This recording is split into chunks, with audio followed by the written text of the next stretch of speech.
నమస్తే, welcome to our channel. నేను సౌజన్య.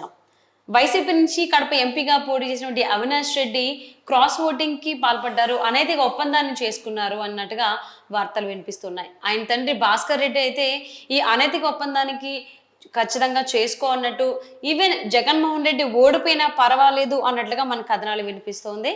మరి ఈ అంశానికి సంబంధించి వారి విశ్లేషణని మనతో పంచుకోవడానికి ఈరోజు మనతో పాటు ఉన్నారు Jai Bharat national party spokesperson Chiranjeevi Nayak ఉన్నారు. వారితో మాట్లాడదాం. నమస్తే అండి. నమస్తే. జై భారత్ అండి. అవినాష్ రెడ్డి పోలింగ్ జరిగినటువంటి రోజున కొంతమంది నేతలతో ఆయన అనైతిక ఒప్పందాన్ని చేసుకున్నారు అన్నట్లుగా వార్తలు వస్తున్నాయి. పులివెందుల్లో క్రాస్ ఓటింగ్ జరిగింది, 25 పోలింగ్ కేంద్రాల్లో క్రాస్ ఓటింగ్ జరిగింది అన్నట్లుగా తెలుస్తోంది. ఈ అనైతిక ఒప్పందాన్ని అయితే అవినాష్ రెడ్డి వాళ్ళ నాన్నగారు యాక్సెప్ట్ చేశారు. ఈవెన్ జగన్మోహన్ రెడ్డి ఓడిపోయినా పర్వాలేదు, నువ్వైతే గెలవాలనే మాటలు వ్యాఖ్యలు ఆయన చేశారన్నట్టుగా తెలుస్తుంది. దీనిపైన మీ అభిప్రాయం ఏంటి?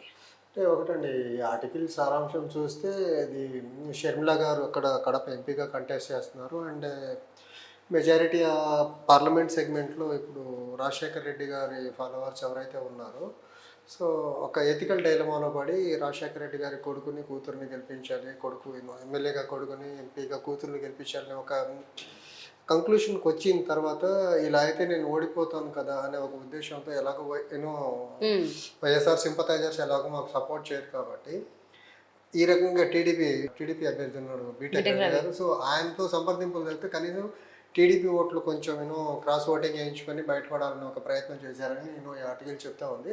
బట్ నవేడేస్ ఎలక్షన్లో ఒక దాన్ని ఏమంటారు, ఒక మొరాలిటీ ఎథిక్స్ అనేవి ఏం లేవండి. గెలుపు కోసం అది ఏ దారైనా తొక్కి గెలవాలనే ప్రయత్నంలో ప్రస్తుత రాజకీయ వ్యవస్థ ఉంది.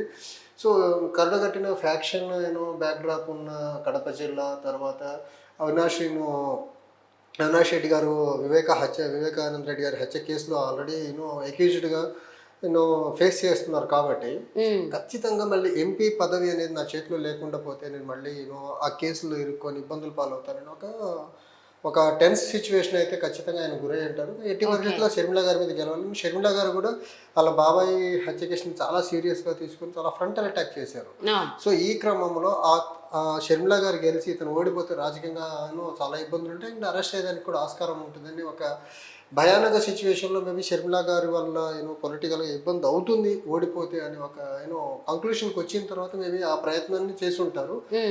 ఖచ్చితంగా నవ్వేడేసింది. అక్కడొక్క దగ్గరే కాదు, నేను కంటెస్ట్ చేసిన వినుకొండ అసెంబ్లీ పరిధిలో నర్సరావుపేట పార్లమెంట్లో కూడా ఖచ్చితంగా క్రాస్ ఓటింగ్ జరిగింది.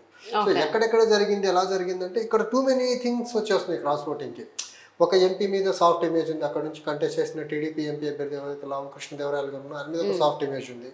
కొంత వైసీపీలో ఉన్న వాళ్ళు కూడా ఆయన ఓటేశారని ఒకటి ఉంది. కానీ టీడీపీకి ఎప్పటి నుంచో మద్దతుదారుగా ఉన్న సామాజిక వర్గం యాదవ్ సామాజిక వర్గం ఉంది. అనిల్ కుమార్ యాదవ్ గారు అక్కడి నుంచి కంటెస్ట్ చేయడం వల్ల టీడీపీకి ఎమ్మెల్యే ఓటు టీడీపీకి వేసి ఎంపీ ఓటు కాంగ్రెస్ వైసీపీకి వేసిన దాఖలాలు అక్కడ నేను ప్రాక్టికల్గా విన్నాను ఇవన్నీ అక్కడ. సో అక్కడ కాన్స్టిట్యున్సీలో అభ్యర్థిని బట్టి సినారియోస్ మారిపోతున్నాయి. ఆ టైంలో వాలంటీర్గా ఇప్పుడు నరసరావుపేట మన పార్లమెంట్ని తీసుకుంటే అది వాలంటీర్గా జరిగింది. ఇక్కడ ఏంటంటే ప్రలోభ పెట్టారు, మీకు ఎలక్షన్కి అయ్యే ఖర్చు 10 కోట్లు ఇస్తామని ప్రలోభం ఇక్కడ చూపించారు. కానీ when it comes to Narasaraopet parliament segment మనం చూసుకుంటే అనిల్ కుమార్ గారికి యాదవ్ గారికి ఏమో ఖచ్చితంగా ఆయన సొంత సామాజిక వర్గము ఖచ్చితంగా టీడీపీకి ఎమ్మెల్యే ఓటేసి ఎంపీ ఓటు వైసీపీకి వేయాలని ఒక కంక్లూషన్కి వచ్చారు. అట్ ద సేమ్ టైం వైసీపీలో ఎవరైతే ఉన్నారో చాలామంది వైసీపీ సింపథైజర్స్ కూడా కృష్ణదేవరాయలు గారి మీద ఒక సాఫ్ట్ ఇమేజ్ ఉంది, ఇతనికి ఎంపీగా ఓటు వేయాలని ఒక ఎమ్మెల్యే ఓటు వైసీపీకి వేసిన ఎంపీ ఓటు లావు కృష్ణదేవరాయలు గారికి వేయాలని ఒక కంక్లూషన్కి వచ్చారనమాట. సో ఈ క్రాస్ ఓటింగ్ అనే ఫినామినా ఇప్పుడు ఆల్మోస్ట్ ప్రజల్లోకి వెళ్ళిపోయింది. అభ్యర్థిని బట్టి క్రాస్ ఓటింగ్కి జనాలు పూనుకుంటున్నారు.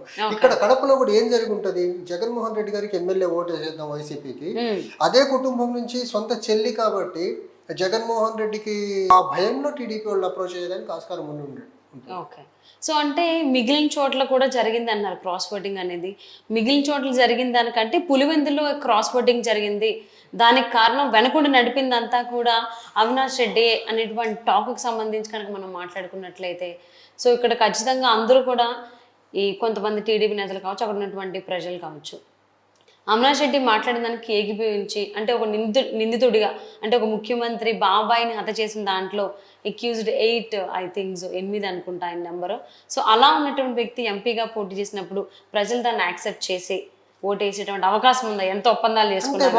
ఇప్పుడు ఎంత ఒప్పందాలు చేసుకుని ఎలా అంటే, ఒకటి షర్మిల గారు అక్కడ కంటెస్ట్లోకి వచ్చిన వెంటనే అక్కడ సినారీ మారిపోయింది. అవినాష్ రెడ్డికి కేక్ వాక్ అయితే 2014, 2019లో గెలిచినంత ఈజీగా గెలిచేదానికైతే గ్రౌండ్ లేదు అక్కడ.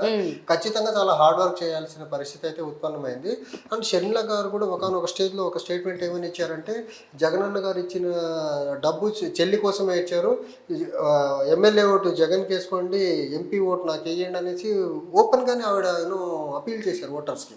సో ఆ ఆస్పెక్ట్లో షర్మిల గారి అటాక్ చూస్తే, షర్మిల గారి way of addressing to the people చూస్తే ఖచ్చితంగా అవినాష్ రెడ్డి కంటే ఫార్ బెటర్గా మాట్లాడారు. పబ్లిక్ బాగా కనెక్ట్ అయ్యారు ఆవిడ. సో ఆ ఆస్పెక్ట్లో చూస్తుంటే ఖచ్చితంగా అవినాష్ రెడ్డి గారికి భయాలు ఉండకుండా ఉండేదానికి ఆస్కారం అయితే లేదు. అండ్ దట్టు షర్మిల గారు సునీత గారి సపోర్ట్తో ఏ విధంగా క్యాంపెయినింగ్స్ నిర్వహించారో చూసాము, ఏ విధంగా ఓటర్స్ని అభ్యర్థించారో ఓటు వేయమని కూడా చూసాం. అవన్నీ పక్కన పెట్టేసి, అంటే వివేకానంద గారి హత్య అంశాన్ని కూడా పక్కన పెట్టేసి అవినాష్ రెడ్డికి ఓటేసేటువంటి అవకాశం ఎక్కువ ఉంది అనుకుంటున్నారా? అంటే ఒకటండి, ఇప్పుడు ఓట్లు అభ్యర్థించే విషయంకి వచ్చేసరికి షర్మిల గారు ఒకనొక స్టేజ్లో ఒక మాట ఏమన్నారు, కొంగు చాచి అడుగుతున్నారని ఒక మాట చెప్పారు. అవును. అంటే సునీత రెడ్డి గారు కూడా అదే మాట అన్నారు. తర్వాత సునీత గారు ఎక్కడెక్కడ ఏ డయాసల మీద ఉన్నా ఖచ్చితంగా వాళ్ళ ఫాదర్ యొక్క అసాసినేషన్ ఇన్సిడెంట్ని మాత్రం చాలా బలంగా పబ్లిక్లోకి తీసుకెళ్లారు. సో ఆ పర్టికులర్ విషయం ఏదంటే ఉందో, కడప జిల్లాలో వైఎస్ వివేకానంద రెడ్డి గారికి ఒక సెట్ ఆఫ్ ఫాలోవర్స్ ఉన్నారు. మంచి మనిషి, నిజాయితీ పరుడు, సౌమ్యుడు, ఇలాంటి ఒక ఇమేజ్ ఉంది కాబట్టి ఆయనకి. సో ఆయన తాలూకు మర్డర్కి సంబంధించింది ఇతను హస్తం ఉంది అని జనాలు కానీ ఫిక్స్ అయి ఉంటే, మెజారిటీ ప్రజలు నమ్మితే, అవినాష్ రెడ్డి ఎట్టి పరిస్థితుల్లో కడప నుంచి ఈసారి ఎంపీ కాబోడు, అక్కడ నుంచి షర్మిల గారు గెలిచేదానికి ఆస్కారం ఎక్కువ ఉంటుంది. ఓకే, అదంటే జనాలు నమ్మారా లేదా అనేది రిజల్ట్ రోజే తెలుస్తుంది మనకు.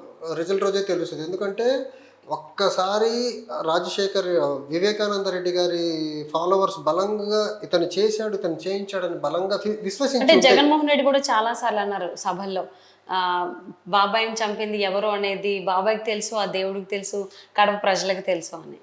కడప ప్రజలు ఎక్కువ మంది అవినాష్ రెడ్డి చంపారని దాన్ని విశ్వసిస్తున్నారు కదా. నేను కడప జిల్లాలో తిరిగినప్పుడు నాకు చెప్పింది ఏంటంటే, అవినాష్ రెడ్డి అక్యూజ్డ్గా కడప జిల్లాలో మెజారిటీ ప్రజానికం నమ్ముతున్నారు. వాళ్ళ నాన్నగారు కూడా ఆ కేసుకు సంబంధించి అరెస్ట్ అయ్యారు, భాస్కర్ రెడ్డి గారు. సో ఇక్కడ ఏంటంటే ఈ అనైతిక ఒప్పందం ఏదైతే ఉందో క్రాస్ ఓటింగ్ సంబంధించి, ఈ విషయం తెలిసిన తర్వాత జగన్మోహన్ రెడ్డి రియాక్షన్ ఏ విధంగా ఉండొచ్చు? అంటే ఒకటండి, అంటే ఇప్పుడు దాకా వెన్నంటే తీసుకుని వెళ్ళారు కదా అవినాష్ రెడ్డిని. ఇప్పుడు రాజకీయాల్లో ఈ క్రాస్ ఓటింగ్ వెన్నుపోట్లు సర్వసాధారణం కదా.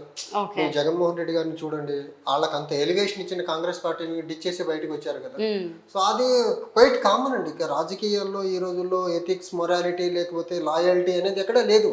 సో అల్టిమేట్గా సెల్ఫ్ చాలా ఇంపార్టెంట్ అయిపోతుంది. నేను గెలవాలా, నేను పవర్లో ఉండాలనేదే ఉంటుంది. డెఫినెట్గా ఆ ప్రయత్నమే అవినాష్ రెడ్డి గారు చేస్తారు, ఆ ప్రయత్నమే జగన్మోహన్ రెడ్డి గారు చేస్తారు, ఆ ప్రయత్నమే షర్మిల గారు చేస్తుంటారు. అక్కడ నేను గెలవాలనేదే ఫస్ట్ ఉంటుంది, తర్వాత పార్టీ, తర్వాత ప్రభుత్వం, అది వేరే. కానీ ఇక్కడ అవినాష్ రెడ్డి గారు అల్టిమేట్గా నేను గెలవకపోతే నా చుట్టూ కేసు ఇరుక్కుంటుందని ఒక భయం ఉంటుంది. కాబట్టి ఖచ్చితంగా దాన్ని ఏమంటారు, ఆ క్రాస్ ఓటింగ్ దానికి పాల్పడేదాన్ని ఆ క్రాస్ ఓటింగ్ ప్రపోజల్ పెట్టేదానికి ఎక్కువ ఆస్కారం ఉంటుంది. సో మరి చూద్దామండి, మీరు అన్నట్టు కడప ప్రజలు వివేకానంద గారి హత్య చేసిన దానికి సంబంధించి అవినాష్ రెడ్డి ఉన్నారని నమ్మారా లేదా అనేది రిజల్ట్స్ రోజు తెలుస్తుంది. కాబట్టి మరి ఈ అనైతిక ఒప్పందం అవినాష్ రెడ్డికి ఏ విధంగా కావాల్సి వస్తుంది ఏంటి అనేది చూద్దాం. Thank you so much Chiranjeevi గారు.